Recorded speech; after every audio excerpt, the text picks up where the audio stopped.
morning, Henry was enjoying himself enormously. I feel so well. I feel so well, he sang. Trickety-trot, trickety-trot, around his coaches. Then he saw some boys on the bridge. Hello, he whistled. Oh, he called. The boys didn't wave and take his number. They thought it fun to drop stones on him instead. They've broken our glass! They've broken our glass! Cried the coaches. The passengers weren't hurt. They were cross. Call the police!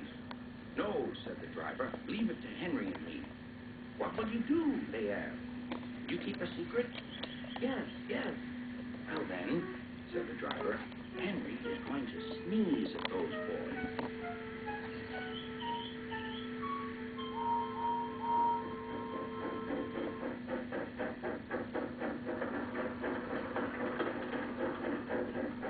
Lots of people were waiting at the station just before the bridge.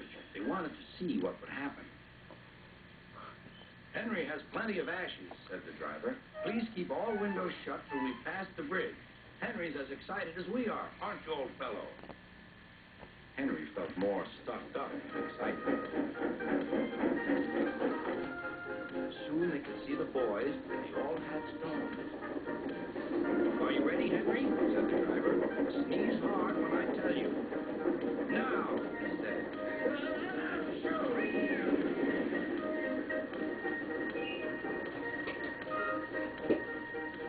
Well done, Henry, laughed his driver. Henry went home, hoping that next time he saw Gordon and the boys, they would have learned not to be so mean.